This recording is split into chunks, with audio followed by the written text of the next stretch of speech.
오늘 함께 나눌 말씀은 마태복음 16장 21절부터 24절까지 말씀입니다.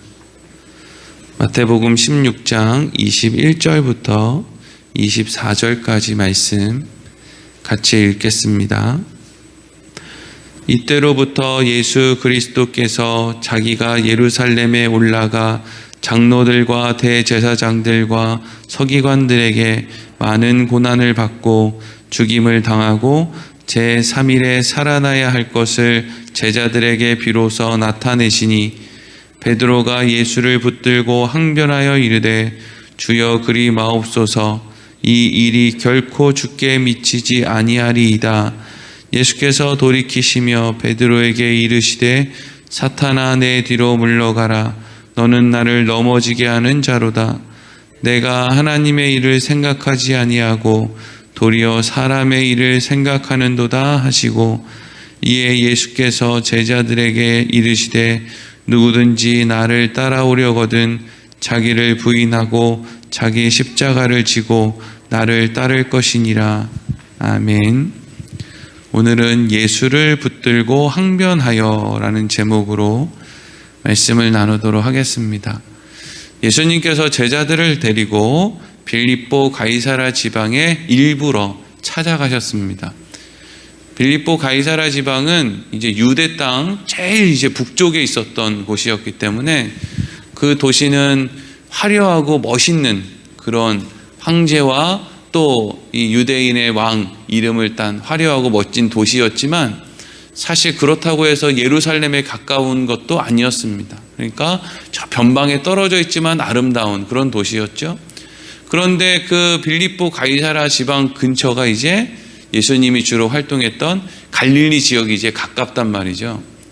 그러니까 예수님께서 그 갈릴리 지역은 빈민촌이고 어려운 사람이 많고 뭐 그런 사람들이 있는 곳에서 활동하시다가 제자들이랑 같이 멋지고 화려한 도시에 가니까 이게 이제 제자들이 사실 생각하는 게 조금 많아진 거예요. 생각이 많아졌다고요. 가난하고 어려운 사람들에게서는 예수님이 뭔가 필요하게 느껴지는데 뭔가 화려하고 멋있고 시설이 잘 갖춰진 도시에서는 예수님이 별로 필요 없는 것처럼 느껴지는 이제 그런 마음이 인간 안에 있단 말이죠.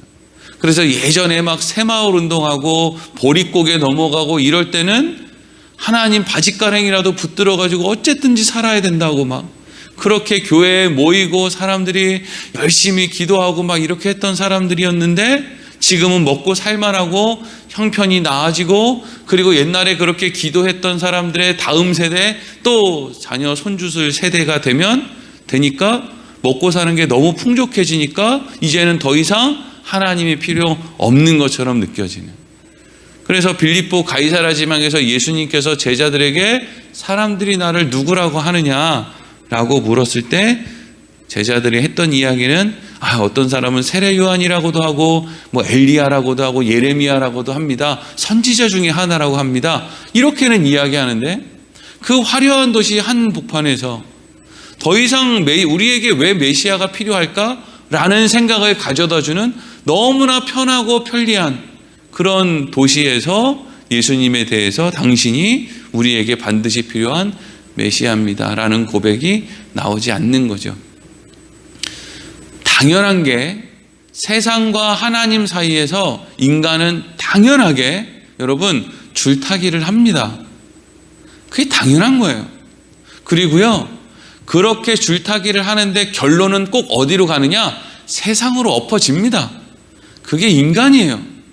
그게 성경이 우리한테 이야기하는 결론이에요. 인간은 하나님의 은혜를 입고도 하나님과 세상 사이를 교묘하게 줄타기 하다가 결국 세상으로 엎어지더라. 그게 구약의 역사의 결론입니다, 여러분.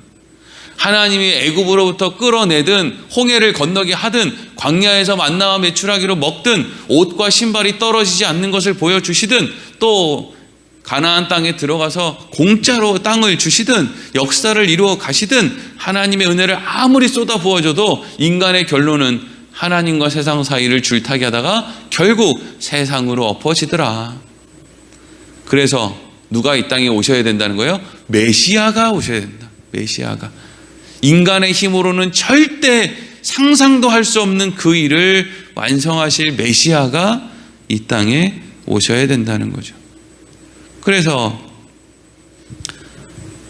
아무도 말 못하고 그 화려한 도시 한복판에서 예수님만 멀뚱멀뚱 바라보고 있으니까 이제 그때 성령께서 베드로의 마음에 어떤 감동을 주셨는지, 어떤 할 말을 넣어주셨는지, 베드로가 느닷없이 주는 그리스도시고 살아계신 하나님의 아들입니다. 그 화려한 우상의 신전과 막 화려한 세상의 각종 편의시설들, 대단한 것들이 가득한 그 도시 한중간에서 남루한 모습의 예수님을 향해서 당신이 이 땅에 온 메시아고 당신이 하나님의 아들입니다 라고 하는 그런 고백이 선포된 거죠. 그러니까 여러분, 우리는 다른 어떤 곳에서 기도원에서 주는 그리스도시고 살아계신 하나님의 아들입니다, 요거를 고백하는 게 아니고요, 가난한 환경, 병원 이런 데서 외치는 게 아니라 우리의 삶 가운데 가장 화려하고 가장 세상적인, 그래서 거기 고개만 숙이면 세상적인 이익이 뚝뚝 떨어지는 그 장소 한복판에서 항상 주가 그리스도시고 주가 하나님의 아들이십니다 라고 하는 고백을 할 수 있을 때, 아, 내가 성령 충만하구나, 성령님이 나와 함께 하시는구나, 요걸 알 수 있는 거지. 교회 나와서 기도 오래 하고 병 고치고 은사 받았다고 이게 성령 충만한 게 아니고, 세상에서 내가 갑질할 수 있는 자리, 세상에서 눈만 잠깐 질끈 감으면 유익 얻는 그 자리에서 내가 주는 그리스도시고 주가 살아계신 하나님의 아들입니다 라고 하는 고백을 할 수 있는, 그게 사실은 성령 충만한 거예요. 그게 성령 충만한 거라고. 목사들이 자식한테 목회 물려주고 자기는 은퇴할 때 엄청난 금액을 받고 떵떵거리면서 인생의 말년을 보내는, 그게 성령 충만한 게 아니고요, 자기를 부인하고 내가 한 일이 없습니다 라고 그냥 내려놓을 수 있는, 그게 사실은 성령 충만한 거예요.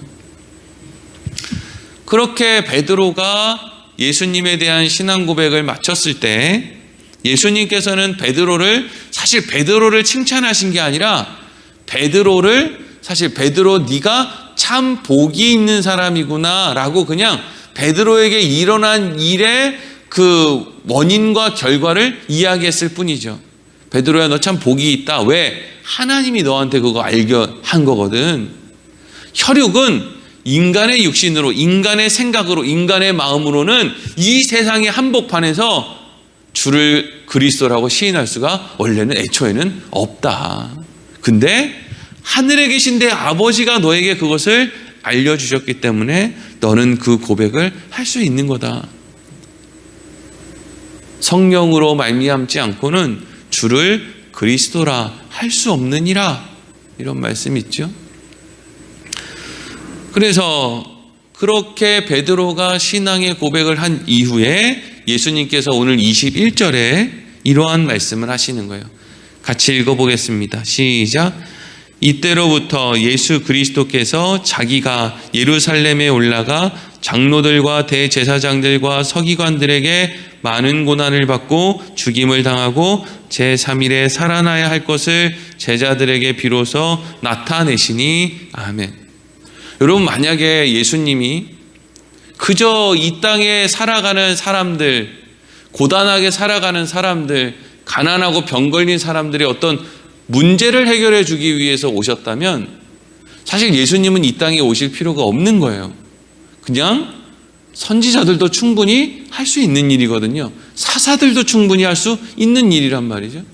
근데 예수님은 그럼 이 땅에 왜 오셨느냐?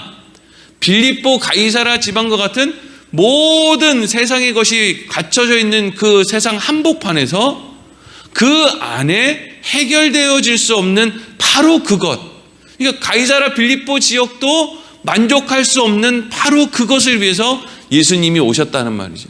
하나님과의 관계의 단절을 다시금 회복시키기 위해서, 그걸 다른 말로 하면 죄의 문제를 해결하기 위해서, 그래서 악하고 또 무너져가는 이 세상으로부터 하나님의 백성들을 건져내기 위해서 예수님이 이 땅에 오신 거거든요. 그래서 빌립보 가이사라 지방 한 중간에서 예수님에 대한 신앙 고백이 울려 퍼졌을 때, 이 가이사라 빌립보가 있는 것이 메시아의 존재의 이유가 아니라, 이런 세상을 위해서 메시아가 온 것이 아니라, 이렇게 아름다운 멋있는 세상에서도 분명히 모자란 것이 있는데 그걸 채우기 위해서 메시아가 오셨다. 그런데 그런 것을 채우기 위해서 메시아가 이 땅에 오셔서 해야 되는 일이 뭐라는 거예요? 십자가에서 죽는 일이다. 십자가에서 죽어서 우리를 살리기 위해 오셨다.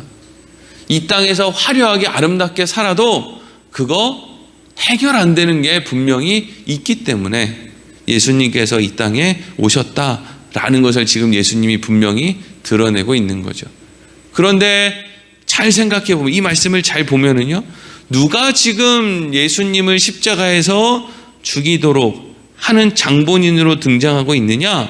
21절 말씀을 보니까 장로들과 대제사장들과 서기관들이 등장을 해요.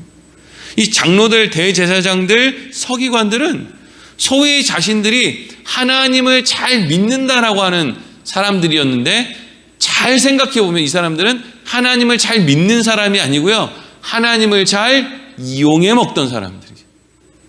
하나님을 잘 이용해서 자기들의 기득권을 지키려고 했던 사람이에요. 근데 그런 사람들이 결국에는 예수님을 십자가에 못 박아서 죽였다는 거죠. 그런데 또 한편으로는 지금 예수님의 제자들은요, 이 장로, 대제사장, 서기관들과 또 어제 칠병이어의 기적 이후에 나왔던 그 말씀을 보면 또 바리새인과 사두개인들, 예수님이 그런 사람들이랑 친하게 지냈으면 좋겠는 거예요. 제자들의 마음은요. 그래서 그 사람들한테 마음을 뺏기는 거예요. 남은 떡 바구니를 놓고 갈 정도로 바리새인과 사두개인들에게 마음을 빼앗기는 거예요. 그러니까 제자들의 생각은 뭐였냐면, 예수님이 이 세상에 이 유대인들의 나라를 통치하실 때 영향력 있는 사람들이랑 친해 놓으면 얼마나 도움이 되겠나, 이런 생각이 제자들에게 있었다고요. 근데 정작 그런 사람들과 친해 놓으면 나한테 유익이 되지 않을까, 우리에게, 예수님에게 유익이 되지 않을까라고 했던 그 장본인들이 예수님을 지금 어떻게 한다는 거예요? 죽인다는 거죠. 근데 죽이는 게 그들의 실력이 대단해서 죽이는 게 아니라 예수님이 그 죽음을 담담하게 받아들이기 때문에, 우리를 살리기 위해서는 그 방법밖에 없어서 받아들이기 때문에 죽는 것이지, 3일째 되는 날에 반드시 살아나게 될 것까지 말씀을 하신다는 거죠.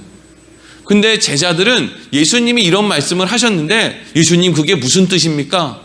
왜 예수님이 십자가라고 하는 끔찍한 형틀에서 죽으셔야만 되고 또 살아나야 된다는 것이 무슨 의미입니까? 이렇게 질문할 수 있잖아요. 성경 어디에서도 제자들이 십자가에 대해서 질문하지를 않아요. 모르면 알 때까지 질문해야 되잖아요. 이렇게 중요한 이야기를 하는데 모르면, 이해가 안 가면 물어야 되잖아요. 안 물어요. 대신에 제자들의 반응이 있어요. 그게 뭐냐면 22절이죠. 22절 읽겠습니다. 시작. 베드로가 예수를 붙들고 항변하여 이르되 주여 그리 마옵소서, 이 일이 결코 주께 미치지 아니하리이다. 아멘. 베드로가 예수님을 붙들고 항변했다는 것은 예수님 멱살을 잡고 흔들었다는 뜻이에요. 옷자락을 붙들고 막 흔들었단 말이에요. 그러니까 상황이 얼마나 웃겨요. 방금 자기가 주는 그리스도시고 살아계신 하나님의 아들입니다. 메시아입니다. 하나님의 아들이라고 자기가 고백을 해놓고 자기 마음에 안 드는 이야기를 하니까 자기가 고백한 그 하나님의 아들의 멱살을 붙들고 흔드는 거예요. 너 임마 정신 안 차려? 너 지금 그따위로 생각해서 되겠어? 지금 너만 믿고 지금 쫓아다니는 사람이 12명이 그물하고 배 버리고, 어떤 사람은 세리자리 버리고, 어떤 사람은 자기가 하는 처자식 버리고 지금 너 따라다니고 있는데 너 그따위 소리 하면 되겠어? 이러고 지금 베드로가 예수님을 흔드는 거예요. 그러니까 앞서 베드로가 예수님에게 고백했던 그 고백은 베드로가 제정신으로 한 고백이 아닌 거예요. 예수님 마음에 안 드는 이야기 한다 이거죠. 그러니까 베드로가 정말 예수님이 십자가에서 죽을 때 예수님 우리 너무 사랑하는데 예수님의 안위가 너무 걱정된다. 그러니까 예수님 그런 말씀 마세요. 우리가 예수님을 얼마나 사랑하는데 죽는다는 이야기를 하십니까? 라는 정도의 어떤 생각이었으면 붙들고 항변하지 않았을 거예요. 그렇지 않습니까? 뭐 붙잡고 흔들 필요가 뭐가 있어요? 정신 차려라 뭐 이럴 필요가 뭐가 있냐고요. 근데 지금 베드로의 생각은 단순히 예수님의 죽음에 대한 안타까움이 아니라, 야, 그러면 우리는 뭐냐? 배 버리고 그물 버리고 너 쫓은 우리는 뭐냐? 이게 여러분 오늘날 그리스도인들이 예수를 믿으면서 날마다 불만 가운데 신앙생활하는 사람들이 많은 이유 중에 하나죠. 우리는 예수 믿고 구원받았습니다.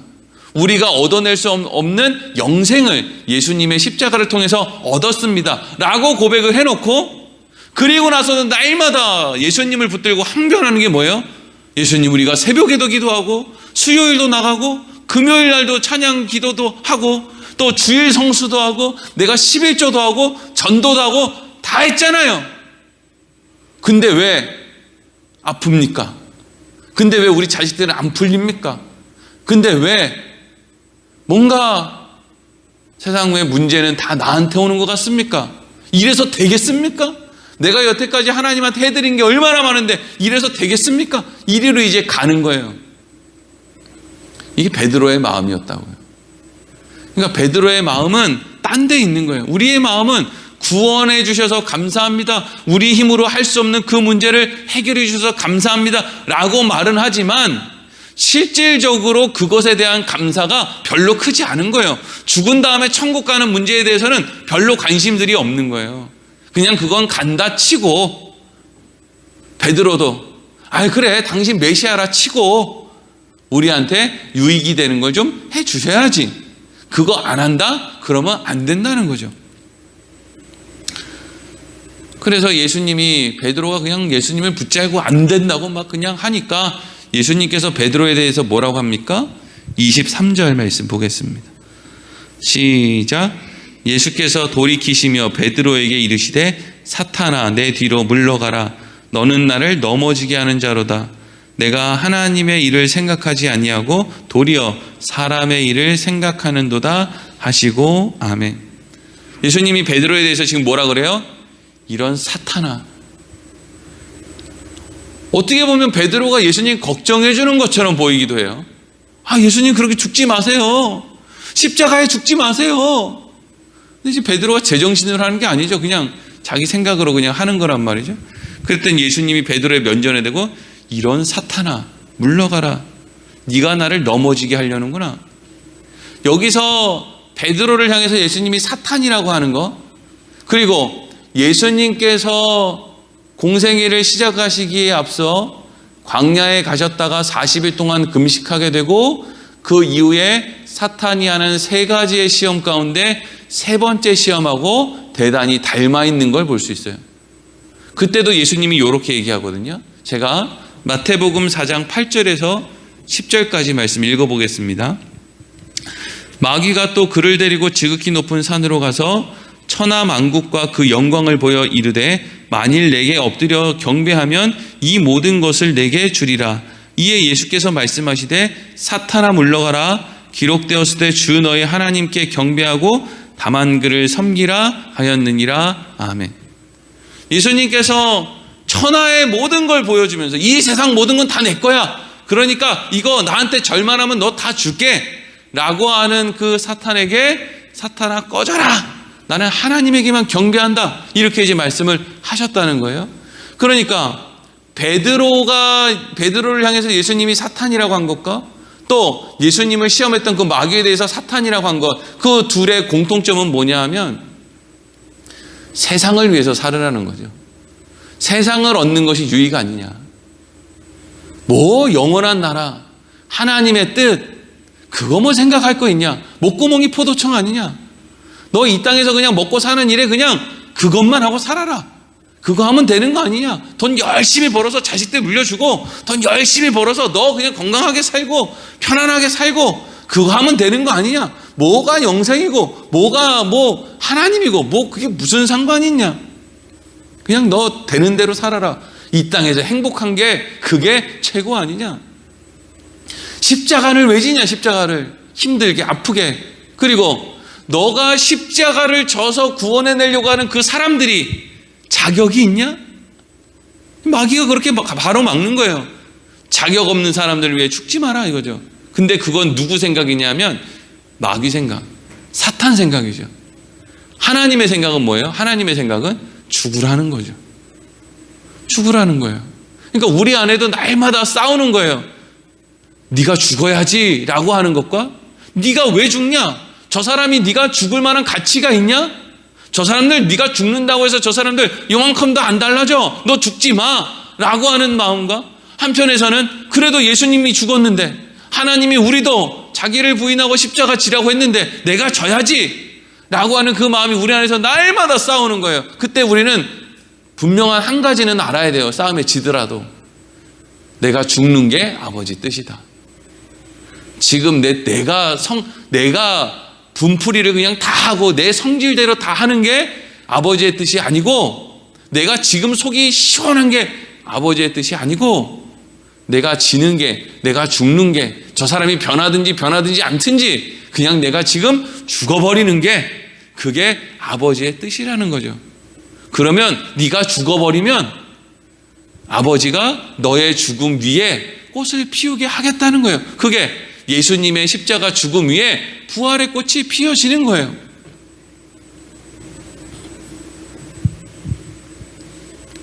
예수님께서 베드로에게 네가 날 넘어지게 하려고 그러는구나.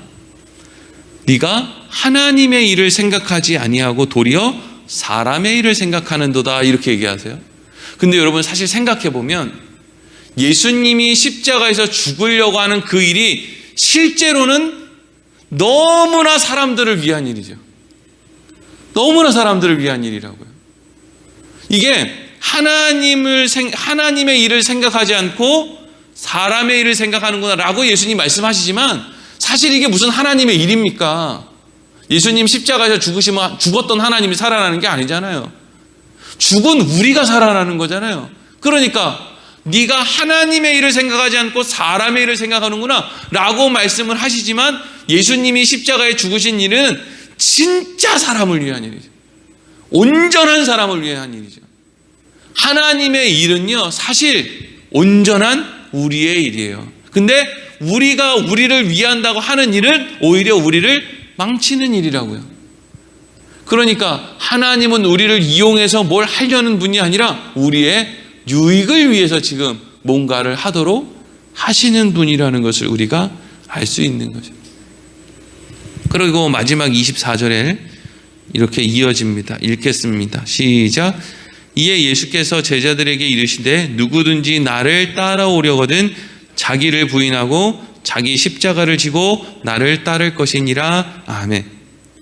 예수님을 따라오려거든, 하나님의 나라에 들어가려거든, 하나님의 자녀로서 살아가려거든 어떻게 하래요? 자기를 부인하고, 여기서 자기를 부인한다는 것은 자기 육신이 하고 싶은 대로 하려는 마음을 뒤로 하고, 내 생각의 유익이라고 하는 것들은 뒤로 하고. 왜? 내 생각의 유익이라고 생각하는 것이 나에게 유익이 아니니까. 자기를 부인하고 자기 십자가를 지고 나를 따를 것이다. 여기서 자기 십자가는 뭐예요? 하나님이 주신 것, 하나님이 주신 환경, 하나님이 주신 사명, 이거를 가지고 나를 따라오라는 것이죠. 이게 이렇게 얘기하면 어려워요. 이게 무슨 말인지 이해하기가 어렵다고요. 나를 따라오려거든 자기를 부인하고 자기 십자가를 지고 나를 따라올지니라 라고 하면 아무도 이 얘기 안 시킵니다. 뭔 말인지도 모르는데 어떻게 이 얘기를 지켜요? 이 이야기는요, 지금 누군가가 너를 힘들게 하고 너를 세상 가운데서 아주 그냥 손해보게 하는 그 사람을 미워하는 게 너의 육신의 일이고 그 사람을 미워하지 않는 게 십자가를 지는 거다, 이 얘기예요. 네 속이 시원한 대로 입에 있는 말을 쏟아내는 게 그게 육신의 일이고, 그러니까 그걸 부인하고 그 하고 싶은 말을 참는 거, 그게 십자가를 지고 나를 따르는 것이다, 이거예요. 그러니까 하고 싶은 말 다 하고 살지 마라. 하고 싶은 거 다 하고 살지 마라. 시간 너가 하고 싶은 거 다 그렇게 하지 마라. 하나님이 주시는 인생 가운데 질 때가 있고 포기해야 될 때가 있고 참아야 될 때가 있는데 그걸 마땅하게 여겨라. 예수님이 십자가를 어떻게 지게 되으셨는지 그걸 생각해라, 이거거든요. 근데 오늘날 많은 교회들, 많은 그리스도인들은 그거 하기 싫다는 거잖아요. 세상이 우리를 억압한다. 이런 공산주의자들이 기독교인들 다 말살하려고 한다. 그러면 말살 안 하려고 하면 우리가 원하는 게 뭐라는 거예요? 기독교가 세상에 힘을 얻어서 떵떵거리고, 기독교가 땅 사면 세금도 걷지 말고, 기독교들이 헌금 걷어서 뭐 이렇게 땅떵거리고, 목사들이 봉급 받으면 세금도 떼지 말고, 우리 건들지 마. 우리 돈지랄라도 건들지 말고, 우리 갑질해도 건들지 말고, 우리한테 찍소리 하지 마, 이 정부야. 이게 지금 우리가 하고 싶은 얘기거든요. 근데 이 안에 무슨 자기 부인이 있습니까? 이 안에 무슨 자기 십자가를 지고 가는 길이 있냐고요? 없어요. 지금 다 불평불만은 모든 그리스도인들이 다 넓은 길로 가게 해달라는 거예요. 이 정부가 우리를 넓은 길로 못 가게 해. 이 세상이 우리를 넓은 길로 못 가게 해. 그리스도인들은 다 넓은 길로 가야 되는데, 아니 어디 성경에 그리스도인들이 넓은 길로 가야 된다고, 떵떵거려야 된다고, 세금 내면 안 된다고. 아니 예수님도 가이사라한테 세금 바치라 그러니까 물고기 배를 갈라서라도 그 돈을 가져다가 세금 다 내지 않습니까? 근데 뭔데 목사들은 세금 안 낸다 그러고, 하여튼 세상의 갑질은 목사들이 다 하려고 하고, 어디 넓은 길이, 그게 넓은 길이지 그게 어떻게 좁은 길입니까?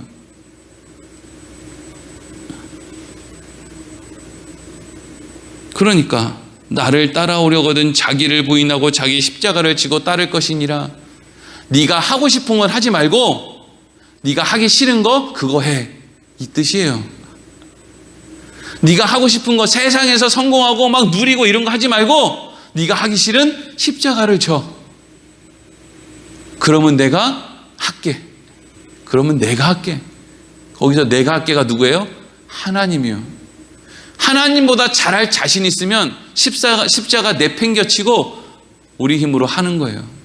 하나님보다 잘할 자신 없으면 그냥 찍소리 말고 못마땅해도 그냥 가만히 잠자코 있는 거예요.